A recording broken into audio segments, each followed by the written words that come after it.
Arkwright! Alright, this game of dusty efficiencies might be a hard sell. How can you convince your friends to have fun in the Industrial Revolution using a game that looks like a biblical spreadsheet? Well, Paul, here's what I'd tell them. If you've ever wanted to throw open the doors to the world's first factories, now is your chance. If you've ever wanted to make forks on an epic scale, buckle your seatbelts. If you've ever wanted to hark back to an era when people thought it was useful to put children up chimneys and have legions of people shuffling to and from the realm of unemployment at your whim, you can be that bad man in a top hat. But that sounds like Jeff Bezos. Yes. Who would want to do that?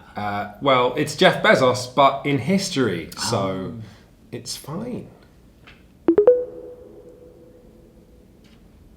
File! It's clean. That is manslaughter. Oh no. So, this is how a game of Arkwright works. This is your personal player board, and you might choose to open 1, 2, 3, or even all 4 of your factories making lamps, cutlery, straitjackets, and bread. Over the course of 5 decades, in-game decades, not real-life decades, you're going to be making these factories harder, better, faster, and stronger. Or possibly just filling them with more and more sad little grey dudes, whatever works for you. The total quality level of each product that you make, minus the price that you've set for it, creates a number called the demand, which is how much people want that product. And you're going to be playing with these sliders like a villainous DJ at a mixing desk. For example, let's say you're playing a 4-player game and everyone decides to open their bread factory. That's bad. It means you're all competing to sell bread. So maybe you dedicate yourself to making Britain's best and cheapest bread. Now, you're not going to make a lot of money from doing that, but vitally, your friends might make even less money, and they might even have to shutter their bread factories and send massive crowds of people to the unemployment space. If you ever make more stock than there is demand in England, then you either have to destroy that stock or put it in your warehouse, and it's hard to know which is worse. Because at least if you set fire to that loaf of bread, then you escape the indignity of having to pay a guy £3 a decade to stare at a loaf of bread. What kind of an existence is that? For you, I mean, just giving people money for jobs. Arkwright might look like someone's World War II era maths homework, and sometimes it might even play that way. The need to calculate pricing and profits and wages meant that it became the first board game I've ever played with a calculator kept by my side. But appearances can be deceiving. Arkwright is also a good deal more playful than most games where you run a business. If I decide to open a shirt factory and I look up at the table and the 2 players who already own shirt factories glare up at me, that's a really entertaining moment for everybody. But let's say you do just end up making the most money out of all of your friends until your factories are just squirting it out every decade. Well, you might not go on to win the game. You see, at the start of the game, everybody has about 10 shares in their company with a value of £10. So my score right now is 10 English pounds times 10 shares. It's 100 points. Very easy to calculate.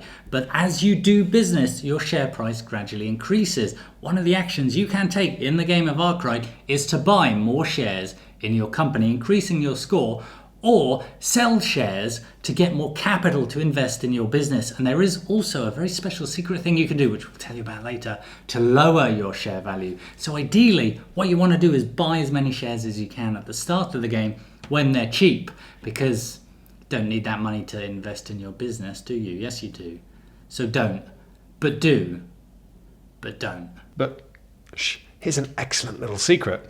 The most aggressive player in Arkwright, who opens all 4 factories and spends the game aggressively trying to wring money out of their friends and the general public, might not win. It might be you, little Billy Cutlery, who opens just 2 factories and spends the game making damn good cutlery. Not making a lot of money, but spending the whole game quietly buying their shares back until, oh yeah, I won. The guy you weren't even really competing with. What are you doing? Stop messing with my prices. But whether you choose to go aggressive or coy, from turn 1, everyone can enjoy the satisfaction of improving and investing in their factories, which are then spewing profits back at you, which you're then trying to cram back into improving them, all while your friends are watching your every move, and you're watching them watching you. So that is Arkwright in a nutshell, and never has the free market felt freer or more compelling, and yet there is still so much more going on here that we actually need to talk about. More than just Arkwright in a nutshell, more like a coconut shell, something large.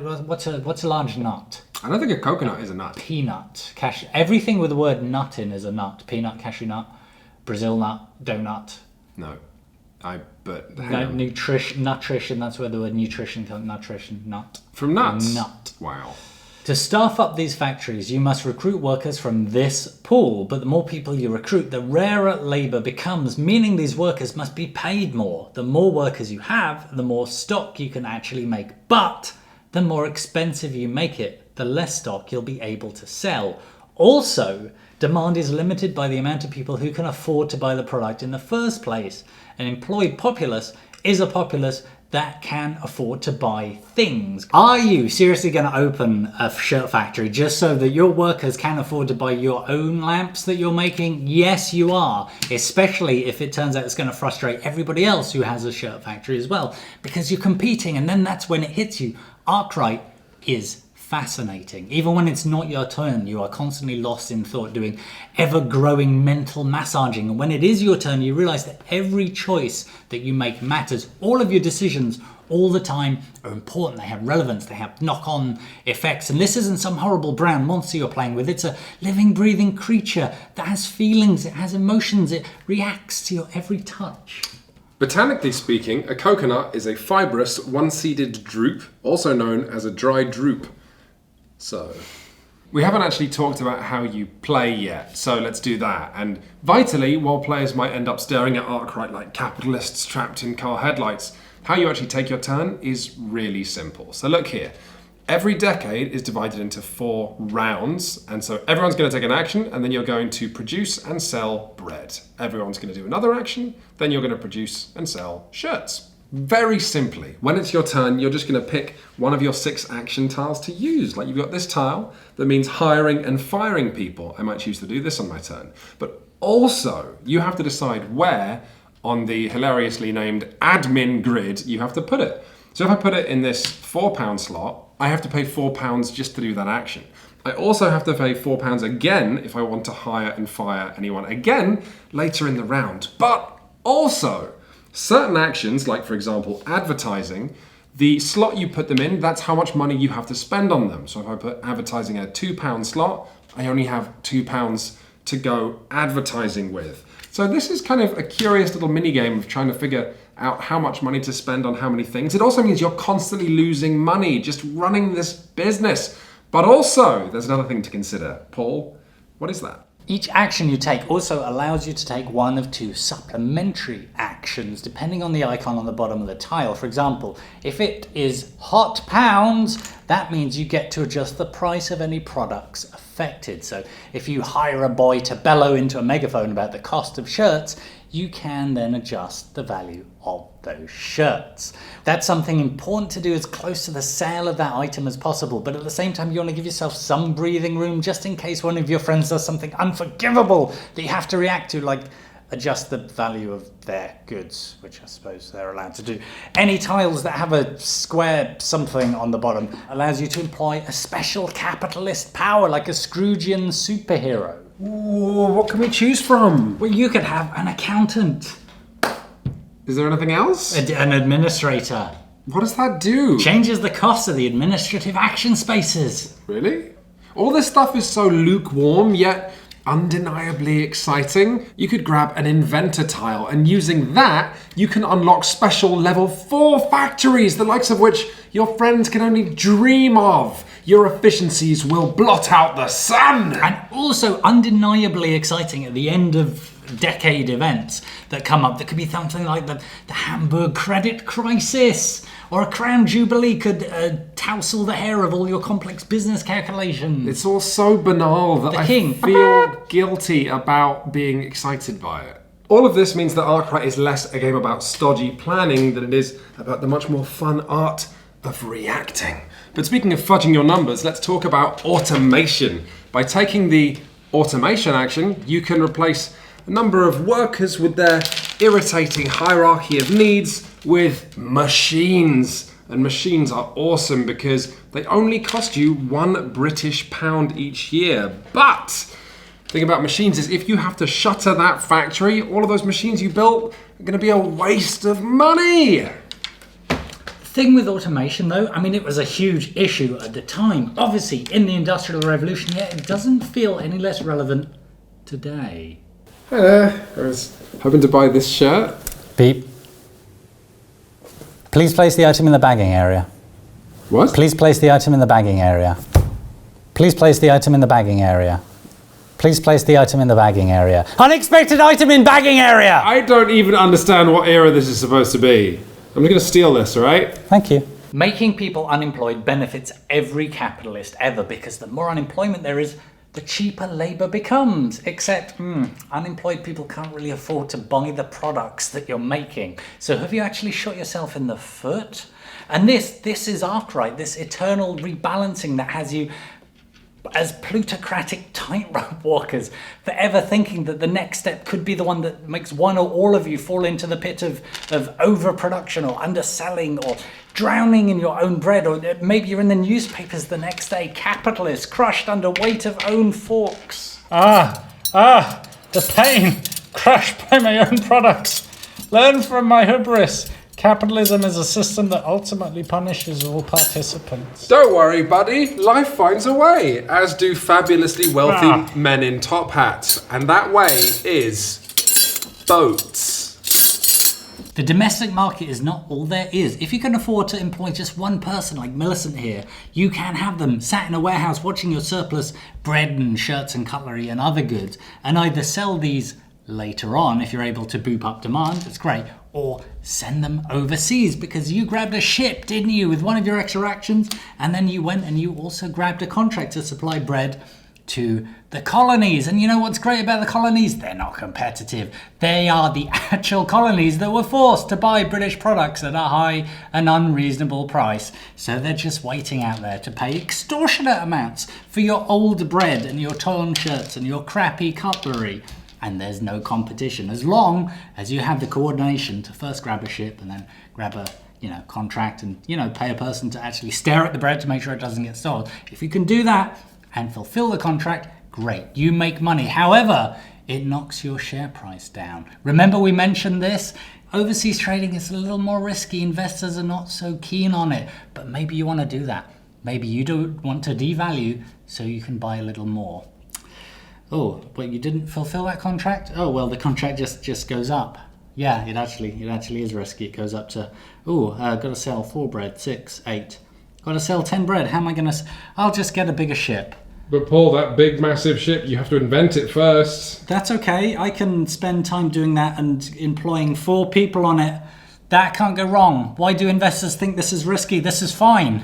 A share price hit could be the kind of wobble that you are happy to take, though, at least in a certain context, as part of the greater ongoing wobbling of Arkwright, where every step on this capitalist tightrope makes everybody move slightly. Rarely is a complex economic game like this so interlaced. It's endlessly rewarding and constantly satisfying, and kind of tense to see how every single action has a often very immediate and very profound effect on someone or something else. You see the unemployment rate go down, you see workers surge into factories and become more expensive, then more bread burped out the other end, and then the demand for that bread altered immediately by advertising. There is so much going on here, and at the same time it's never arcane. You can see all of it happening in front of you. It's cause and effect like a perfect mathematical equation. That doesn't sound exciting, but it is. That's Arkwright all over though, right? And as much as this game gives you complexities, it never gives you restrictions. Players wobble, but don't fall down, because the only cost of any action in Arkwright is money. And if you ever don't have enough money to pay for something, then you go into an emergency sale of shares. What that means is one of your shares turns into mystery money, or you get the money for that share, and then your share price goes down quite a lot. You don't want to do this, but you always have the option. Whatever it is you want to do, whatever gamble you want to take, Arkwright just says, sure, I'm here to help you to make money or make a mess. As solid as Arkwright is, it does have just one big problem that you should know about before you buy it, and that is, oh my gosh, learning this game is hard. If you're really good at teaching games and your friends are amazing listeners, then you might be able to teach Arkwright in about 20 laborious minutes. If you're bad at teaching games, it could take you an hour to learn Arkwright. If you're bad at reading, you might never be able to figure out the game from this manual, which is as dense as grandmother's fruitcake. The good news is that there is a simpler version of Arkwright in the box, though. There is the spinning Jenny variant, which includes about 2/3 of the rules. So you could get started with that. The other good news about Arkwright is that for the amount of stuff you get in this box, you can pick up this game for about $60, which is pretty cheap for what a heavy experience this is. By far the game that Arkwright reminds me of the most is the amazing Food Chain Magnate, but due to some irritating decisions made from that game's publisher, Food Chain Magnate still retails for about $90, making Arkwright by far the cheaper option. But not everybody amongst your friends is going to be super stoked about the idea of being a Georgian industrialist, which is understandable. And though this is more accessible than many games, it's still not that accessible and not particularly interested in making itself available to newcomers. Arkwright is just not newbie friendly, not at all. Yeah, you might have known that from looking at it. Arkwright is the economic equivalent of that one dirty restaurant in your town, which hasn't changed how it looks for 30 years and doesn't have to, because don't tell anyone, the food is amazing, even if it's not the most modern. And like that restaurant, I approached this with many reservations, as any sane person would, and yet I came away hugely satisfied by the fulfilling taste of big business. I mean, this is a game where you can just bury, one of your opponents under big piles of bread. How is that not satisfying? Kill someone with their own bread. I mean, metaphorically, kill their business with bread. Well, literally, because they probably have loads. The pain! I am crushed under the weight of my own products. Learn from my hubris. Capitalism is a system that ultimately punishes all participants. Hey, Paul. Hi. Do you want my copy of Arkwright? I do, but for all that you've got bread on you there. Yeah. For all the reasons that you you describe, I don't know if I would actually play it like a huge amount, because I think it's a game for like long, intense evenings, and I think it's a game that still gets trumped by like the flashier big business of Panamax. That's what I'd bust out first, but it has room for that. It occupies that space where you really want to dig into something long and really heavy. But really good heavy games like Feast for Odin or Food Chain Magnate, I find the time for them because I want to show them to people, right? Yeah. Whereas Arkwright, we've enjoyed it every time we've played it, but I don't necessarily know if I have to show it to people. And this isn't hypothetical. I don't think I want to keep my copy around because I've got limited space. So genuinely, and this is kind of the review, right? Do you want my copy? So at some point, I don't know where I'd keep it. At some point I'd hopefully go back to Vancouver, and I don't want to take it with me because it's so big. And Gamma, that's like the third letter of the Greek alphabet. I just don't. I mean, I do, but I don't. I want it. I just don't want it enough. It's really good, but maybe it's not amazing. But I mean, that's fine, right? It's still valid as a very enjoyable game. I just don't want to have it. I mean, yeah, it's still an absolutely success from the designer. But, board gaming is about more than just getting all the good things. Sometimes I mean, that's ridiculous. We can't just keep getting games. That's stupid. We'd end up buried under the weight of our own acquisitions and opinions.